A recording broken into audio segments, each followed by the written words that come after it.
오늘 하나님이 주신 말씀은 마태복음 5장 43절에서 48절까지 말씀입니다.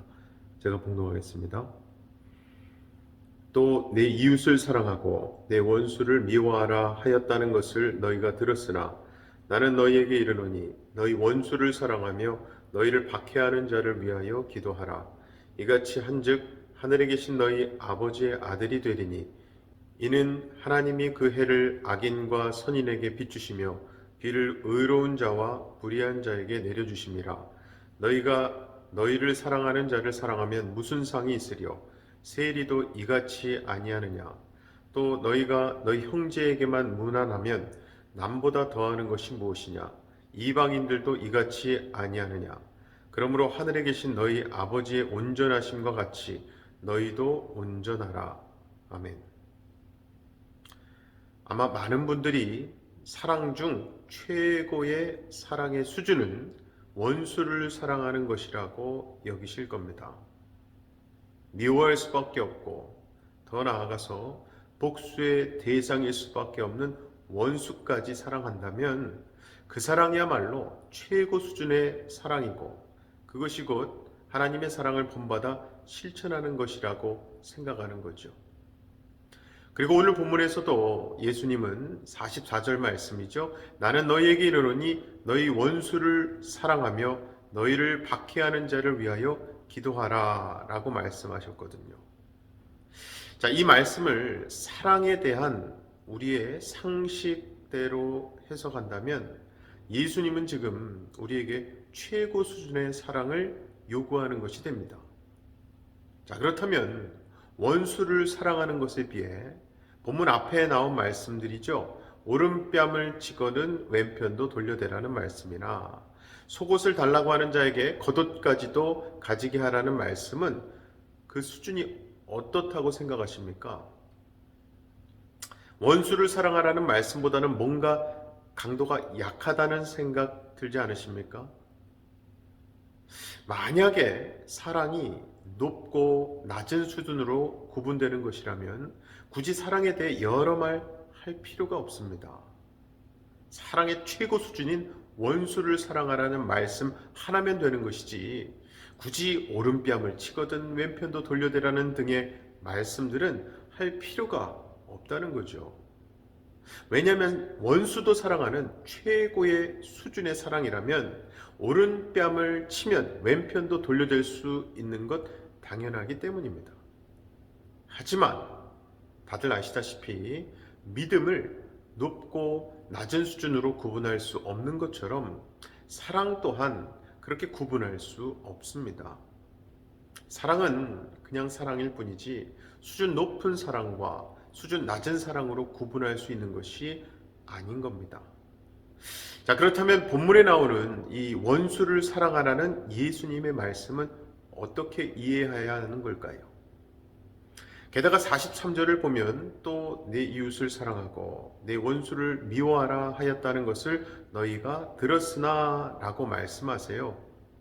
이렇게 예수님은 지금 구약 성경에 원수를 미워하라는 계명이 있는 것처럼 말씀을 하시지만 사실 구약 성경에는 하나님이 이스라엘에게 내리신 계명에는 원수를 미워하라는 것은 없고 오히려 원수를 갚지 말고 이웃 사랑하기를 내 몸과 같이 하라는 말씀이 있을 뿐입니다. 그럼 예수님은 왜 43절에서 네 원수를 미워하라 하였다는 것을 너희가 들었으나 라는 말씀을 하시는 걸까요? 일단 우리는 또 내 이웃을 사랑하고 내 원수를 미워하라 하였다는 것을 너희가 들었으나 예수님이 여기서 말씀하신 이웃과 원수의 의미를 이해할 필요가 있습니다. 이게 특히 이스라엘에게 있어서 이웃과 원수라는 관계는 자기들이 믿는 하나님을 믿느냐 믿지 않느냐로 구분되었거든요. 그리고 이것은 오늘날도 마찬가지입니다. 사람들은요, 이웃과 이웃이 아닌 관계의 선을 스스로 그어놓습니다. 즉 나와 어떤 관계에 있는가를 기준으로 해서 선을 긋게 되는 것이죠. 이런 경우 내 마음에 드는 사람이 이웃이요, 내 마음에 안 드는 사람, 그 사람이 원수가 되겠죠.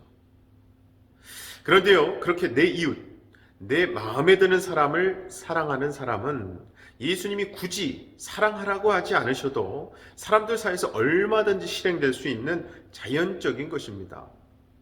그래서 예수님은 46, 47절에서 이렇게 말씀하신 거죠. 너희가 너희를 사랑하는 자를 사랑하면 무슨 상이 있으리요? 세리도 이같이 아니하느냐? 또 너희가 너희 형제에게만 무난하면 남보다 더하는 것이 무엇이냐? 이방인들도 이같이 아니하느냐?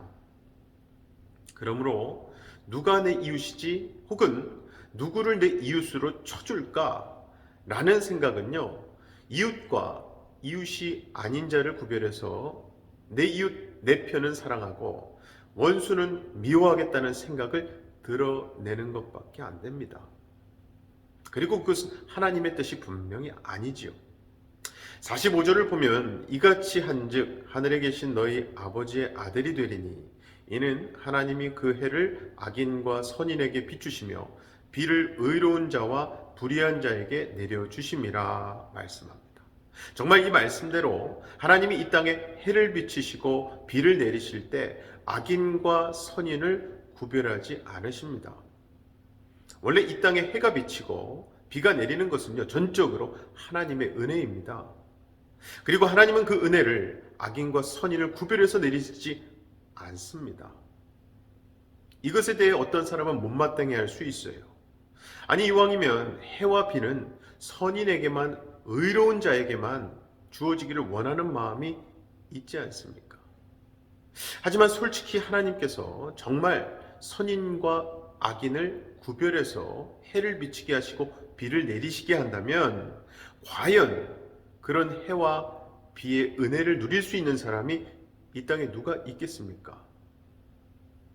그래서 사실 우리 모두는요, 하나님 앞에서는 모두 다 악인이요 죄인일 뿐이라는 생각이 있어야 합니다. 그래야 하나님의 원수는 다른 사람이 아니라 바로 나 자신이라는 생각을 하게 되는 겁니다. 그러므로 하나님의 원수에 지나지 않았던 나에게 사랑과 자비하심이 베풀어짐으로 하늘의 생명을 누리는 존귀한 자가 되었음을 믿는다면 신자는 자신의 이기적인 마음을 기준으로 이웃과 원수를 구분해서는 안 되겠죠.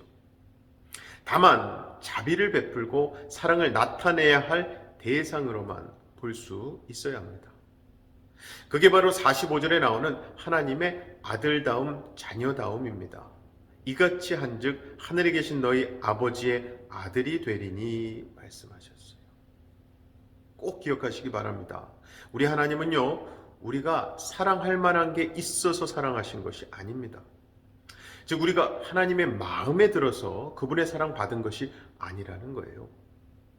정말 도무지 사랑받을 자격이 없는 악인인 우리를 무조건 사랑하신 것이 하나님 사랑의 방식입니다. 따라서 우리가 하나님의 자녀라면 우리도 이러한 하나님 아버지의 사랑 방식을 닮아야 합니다. 그리고 하나님께 받은 그 사랑 우리도 나누고 전해야겠죠.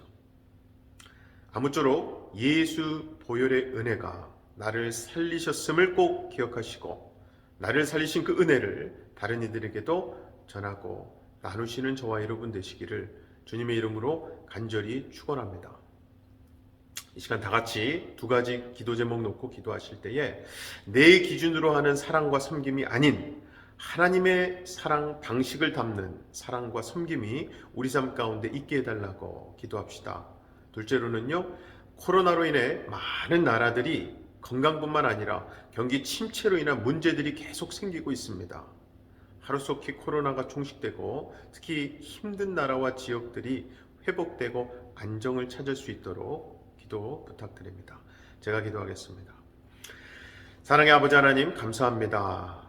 하나님의 사랑 방식, 무조건적인 사랑이었고 헌신의 사랑이었으며 십자가 사랑이었던 그 방식을 우리도 담기를 원합니다. 원수까지 사랑하라는 말씀, 그 원수는 다른 누군가가 아니라 죄인이었고 악인이었던 나였음을 알 때에 하나님의 그 사랑을 받은 자로서 우리 또한 이제 하나님의 그 사랑 방식 닮아가는 삶, 그래서 하나님의 사랑 은혜 나눌 수 있는 삶이 되게 하여 주시옵소서. 코로나로 인해 많은 나라들이 무너지고 고통에 빠져 있습니다. 모든 경제와 또 이 정치가 혼란한 시기를 겪고 있는 나라들마다 불쌍히 여겨주셔서 코로나를 종식시켜 주시고 하나님께 다 나아와 회개하며 하나님의 백성으로 다시 세움받는 역사가 일어나게 하여 주시옵소서. 하나님께 모든 감사와 영광을 돌려드리오며 예수 그리스도 이름으로 기도하옵나이다. 아멘.